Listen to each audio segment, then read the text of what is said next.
காலையில் சும்மா போர் அடிக்குதே அப்படின்ட்டு சும்மா அப்படி ஒரு ட்ரிப்பு போயிட்டு வரலாம் அப்படின்னு பக்கத்தில் மூணாருக்கு கிளம்புனோம். போடி அடிவாரம், மூணாரோட அடிவாரம், அந்த போடி அடிவாரம் இங்கே இருந்தது நம்ம பயணம் ஸ்டார்ட் ஆகுது.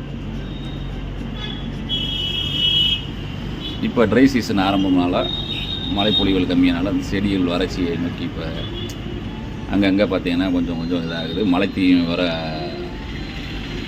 வில்டு ஃபயர் வேறு ஆரம்பிக்குது. அதனால் கவனமாக தான் வாகனத்தை ஓட்டுறதுக்கு இதாகணும். நாங்கள் போகும்போது நல்ல வெயில், மூணாறு வெயில்னாலும் வெயில், அப்பா என்ன வெயில்.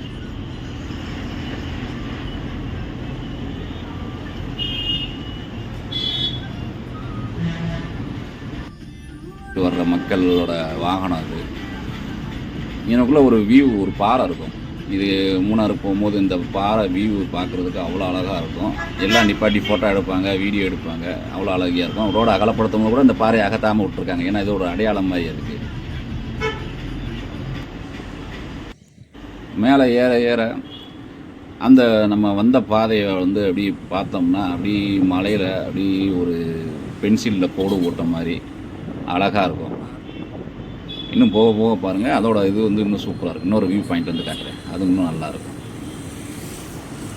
இங்கேருந்து பார்க்கும்போது அந்த தூரத்தில் போடியோட ஊரோட இதுவும் தெரியும்.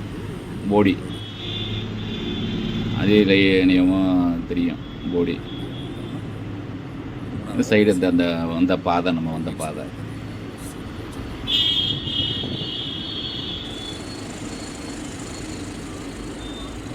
இப்படி அழகாக பென்சிலில் கோடு ஓட்ட மாதிரி இருக்கா மலையில், அவ்வளோ ரம்மியமாக இருக்கும்.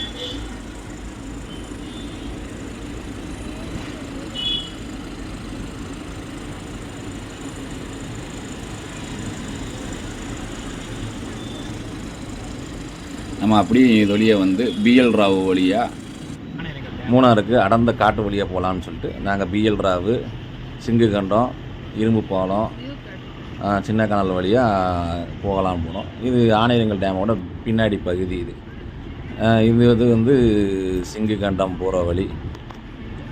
இதெல்லாம் ஒரு காலத்தில் பயங்கரமான டென்ட் ஃபாரஸ்ட்டாக இருக்கும். யாரோட நடமாட்டம், மக்கள் நடமாட்டமே இருக்காது.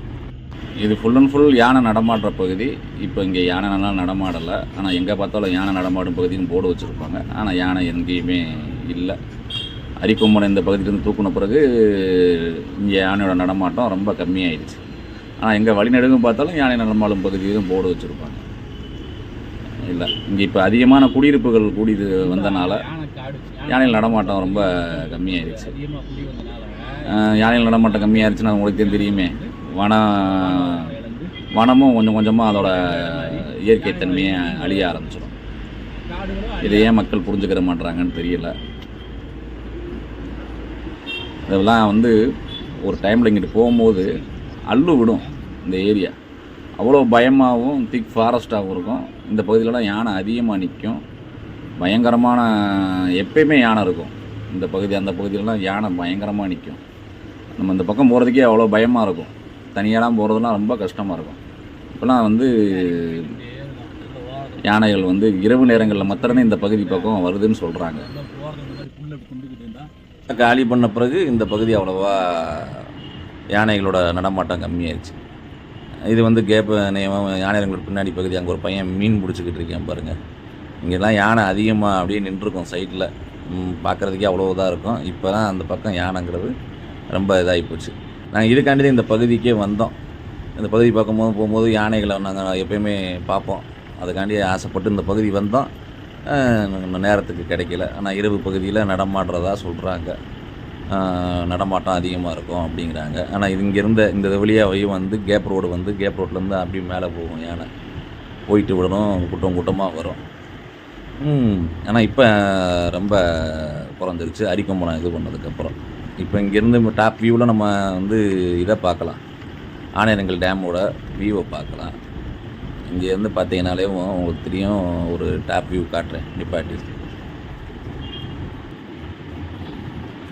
தூரத்தில் தெரியுது பார்த்தீங்களா உங்களுக்கு, அதே ஆனையரங்கல் டேமோட டாப் வியூ. இங்கே இது சின்ன கானல் டாப் வியூவில் பார்க்கலாம். ஆனால் இது சுற்றி பார்த்தீங்கன்னா அந்த ஆனையரங்கல் டேமை சுற்றி இருக்கிறது ஃபுல்லாக யானைக்காடு தான். ஆனால் இப்போ வந்து அங்கே அதிகமான குடியிருப்புகள் வந்த பிறகு வனவிலங்குகள் நடமாட்டம் கம்மியாயிடுச்சு. காடுகளும் ரொம்ப இதாகிடுச்சு. யானைகளை எப்போ இங்கேருந்து கொஞ்சம் கொஞ்சமாக அழிய ஆரம்பிக்குதோ அப்போயே காடுகளும் அழிவை சந்திக்க ஆரம்பிச்சிடும். இதே ஆனையரங்களோட டாப் வியூ அழகாக இருக்கும். இந்த வழியாக அப்படியே நாங்கள் அப்படியே மூணாருக்கு போகலாம் வந்தோம். இது வந்து ஒரு ஷார்ட்கட்டு மூணாருக்கு. நீங்கள் நார்மலாக வந்து கேப் ரோட்டு வழியே தான் போவீங்க.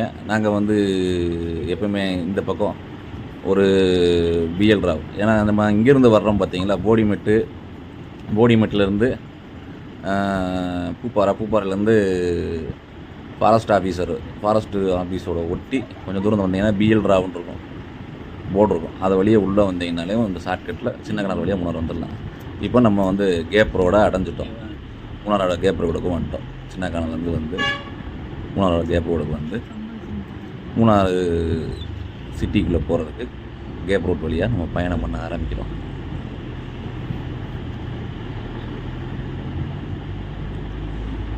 இப்போயே காலையிலே பாருங்கள் சூரியனை பொழந்துக்கிட்டு இருக்கு. இன்னும் சம்மர் ஆரம்பிக்கல, பிப்ரவரி மந்த்து தான், அதுக்குள்ளேயே இவ்வளோ சூரியன் பயங்கரமாக இருக்குது. ஈவினிங் மேலே கொஞ்சம் குளிர் இருக்கத்தான் செய்யும் மூணாரை பொறுத்தளவு. இப்போ இங்கே வந்து மாடி பஸ் விட்டுருக்காங்க டூரிஸ்ட்டுக்காண்டி. கீழே 300 ரூபாயும் மேலே 400 ரூபாயும் போட்டு விட்டுருக்காங்க. அப்பா சூரியனை பாருங்கள் மாடி. இதுதான் கீழே 300 ரூபா மேலே 400 ரூபாயும் இதில் டிக்கெட்டு. இதில் அப்படியே டூரிஸ்ட் ஏறி சிட்டி வரையும் கூட்டு போய் சுற்றி காட்டுறாங்க. கேப் ரோடு, டீ எஸ்டேட்டு,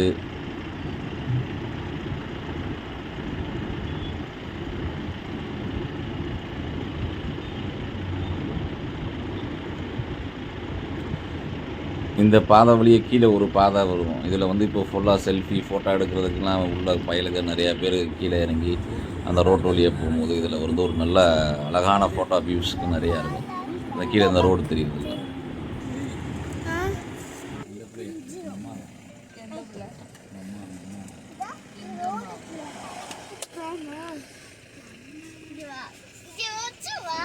இந்த ரோடு தான். இந்த கீழே ஃபுல்லாக வந்து இப்போ பார்த்தீங்கன்னா நிறையா சினிமாவில் கூட பாட்டு இதெல்லாம் எடுக்க ஆரம்பிக்கிறாங்க. இதுக்கெல்லாம் ஃபோட்டோவுக்கு இன்ஸ்டாகிராம் ரீலு அது இதுன்னு பார்க்குறதுக்கு இந்த பாதையில் தான் பயன்படுத்தி ஃபோட்டோ எல்லாம் நிறையா இது எடுக்க ஆரம்பிக்கிறாங்க. ட்ரான் ஷாட்லாம் சூப்பராக இருக்கும். இங்கேருந்து எடுத்தோம்னா ட்ரான் ஷாட்லாம் எடுக்கிறாங்க, நல்லாயிருக்கும். கேப் ரோடில் இங்கேருந்து உட்காந்து நம்ம அப்படியே மனசை அப்படியே பறி கொடுத்துடணும், அப்படியே மயக்கிடும். இந்த ஏரியா எவ்வளோ கவலைகளோடு வந்தாலும் இந்த மூணாறு வந்து நம்மளை எப்பயுமே வந்து கவலையை மறக்க செய்யும். ஒரு மனசில் இருக்க எவ்வளோ பெரிய கஷ்டமாக இருந்தாலும் சில பயணங்கள் நம்மளை வந்து அந்த மனசை வந்து கஷ்டத்தை மாற்றி வைக்கும். அது எப்பயுமே மூணாறில் வந்து இந்த கேப் ரோடு அப்படியே வந்து அப்படியே அந்த மாதிரி திட்டில் அப்படியே உட்காந்து அப்படி பார்க்கும்போது, இயற்கையை பார்க்கும்போது அப்படியே சூப்பராக இருக்கும், ரம்மியமாக. எவ்வளோ மனபாரமாக இருந்தாலும் அது அப்படி மறைஞ்சு போயிடும். டாக்டர்கிட்ட போய் நம்ம காசை செலவழிக்கிறதுக்கு இப்படி ஒரு சின்ன ட்ரிப்பில் போய் சில விஷயங்களை நம்ம இது பண்ணலாம். கவலைகள் போகும், நிறையா விஷயங்களை கற்றுக்கலாம். ஒரு பயணமும் உங்களுக்கு ஒரு புதிய அனுபவத்தை தரும். சும்மாவாக சொல்லியிருக்காங்க. நிறையா விஷயங்களை கற்றுக்கலாம். புது நபர்களை சந்திக்கிறதுக்கு வாய்ப்பு கிடைக்கும். நிறையா பழக்க வழக்கங்கள் கிடைக்கும். அங்களோட கலாச்சாரங்கள், தொடர்புகள், வியாபாரம், இந்த மாதிரி விஷயங்களுக்காண்டி தான் பயணம் பண்ணுங்கள் உங்களுக்கு அப்படின்னு சொல்லியிருக்காங்க. Travelling is a medicine. Cape road அழகே பாருங்களேன், அப்படி சினிமேட்டிக் வியூ மாதிரி சூப்பராக இருக்கும். அவ்வளோ அழகாக இந்த கேப் ரோட்டில் அங்கங்கே வாகனங்களை நிறுத்தி சில இடங்களில் டூரிஸ்ட் வந்தவங்க வாகனம் நிறுத்தி கேப் ரோடு அழகாக ரசித்து உட்காந்துருக்கிறது, ஃபோட்டோ எடுக்கிறது.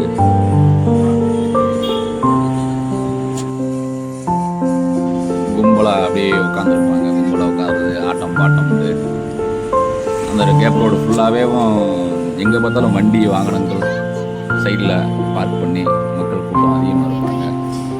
அந்த இயற்கையை பார்த்துக்கிட்டு ஃபோட்டோ எடுத்துக்கிட்டு வீடியோ செல்ஃபி எல்லாம் எடுத்துகிட்டு மக்கள் உட்காந்துருப்பாங்க.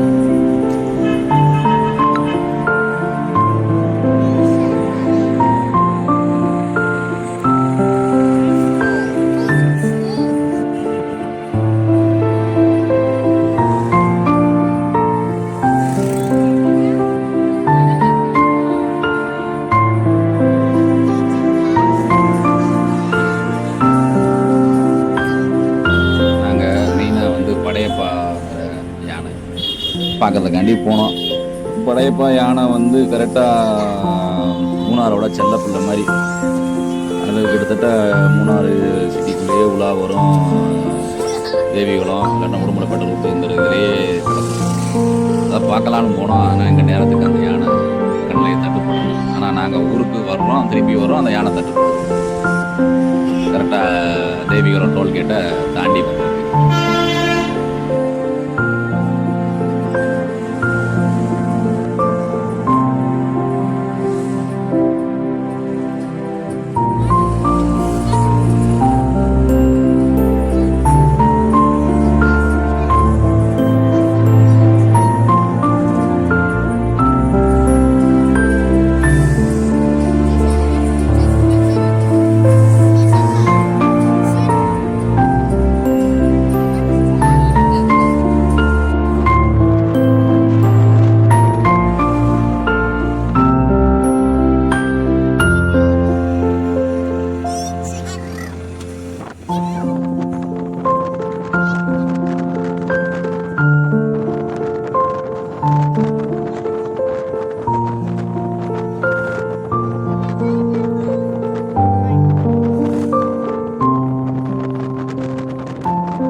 தேவிகுளம் வியூ கேப் ரோட்டில் தேவிகுளம் அப்படியே தெரியுது, அழகாக தெரியுது பார்த்தீங்களா. தேவிகுளத்துலேருந்து கொஞ்சம் தூரம் வந்தாலே இப்போ புதுசாக டோல் போட்டிருக்காங்க. 50 ரூபா 60 ரூபா டோல் வசூல் வாங்குறாங்க சார் மூணாறு சிட்டிக்குள்ளே என்ட்ராகிறதுக்கு. நாங்கள் இது யானையை பார்க்கலாம்ட்டு.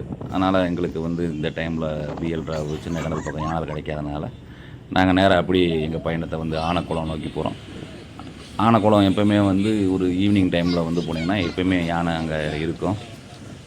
அதுக்காண்டி அப்படி நாங்கள் நேராக த்ரூவாக ஆனைக்குளத்தை அப்படியே நோக்கி பயணம் பண்ண ஆரம்பிச்சிட்டோம். அப்படியே மூணாறு சிட்டிக்குள்ளே நுழைஞ்சோம்னா அப்படியே அங்கேருந்து ஒரு 60 கிலோமீட்டர் 70 கிலோமீட்ரு ஆனைக்குளத்துக்கு போயிடலாம். மூணாறு சிட்டி வந்துருக்கு. ஏன்னா இங்கேருந்து அப்படியே லெஃப்ட் எடுத்து கல்லாறுபடியாக நாங்கள் ஆனைக்குளத்துக்கு போயிடுவோம். நாங்கள் அப்படியே மூணாறுலேருந்து அப்படியே ஆனைக்குளம் நோக்கி வந்துட்டோம். நாங்கள் வந்த டைமில் நல்ல வேலை எங்களுக்கு லக்கு. ஒரு 5-6 யானை நின்றுருந்துச்சு. அதை அப்படியே பார்த்து மெய் மறந்து அப்படியே ஒரு 1 மணி நேரம் 2 மணி நேரம் அப்படியே அங்கேயே உட்காந்துட்டோம். டைம் போனதே தெரியலை. எப்பவுமே ஒரு 2 குரூப்பாக வரும். இன்றைக்கி ஒரு குரூப்பு தான் வந்துருந்துச்சு. நேரம் ஆக ஆக இன்னொரு குரூப்பு வரலாம் வெயிட் பண்ணிக்கிட்டு இருந்தோம். ஆனால் எங்களுக்கு போதிய டைம் இல்லாதனால எங்கள் பயணத்தை முடிச்சுக்கிட்டு ஊருக்கு திரும்புகிறதும் ஒரு இதனால வேகத்தில் கிளம்பிட்டோம். ஒரு எப்படியும் ஒரு 1 மணி நேரம் 1.5 மணி நேரம் உட்காந்துருந்தோம். இருந்தும் சரி இனி மிட் நைட்டு சின்ன பிள்ளைகளாக வேறு இருக்காங்கன்னு சொல்லி அப்படியே கிளம்பிட்டோம்.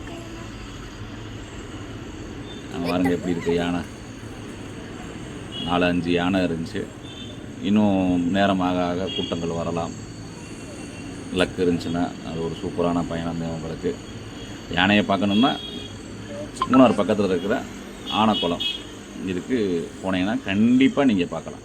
வில்ட் எலிஃபண்ட் கண்டிப்பாக பார்க்கலாம். இந்த நீங்கள் இப்போ இங்கே போகிறீங்க, உங்களுக்கு யானை இருக்கா இல்லையா ஒரு டவுட் இருந்துச்சுன்னா இதுக்கு ஒரு டெலிகிராம் போட் இருக்குது.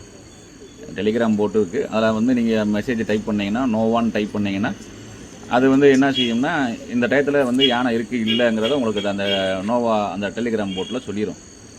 அப்படி இந்த டெலிகிராம் லிங்க் வேணுங்கிறவங்க கமெண்ட் பண்ணுங்கள், நான் உங்களுக்கு இந்த டெலிகிராம் லிங்க் அனுப்பி விட்றேன். நன்றி மக்களே, மீண்டும் சந்திப்போம்.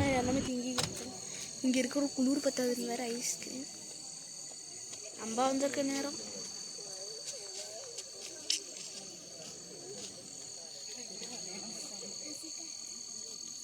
இதாங்க பிடிங்க, என்னால் 1/2 மணி நேரமாக நான் பிடிங்க.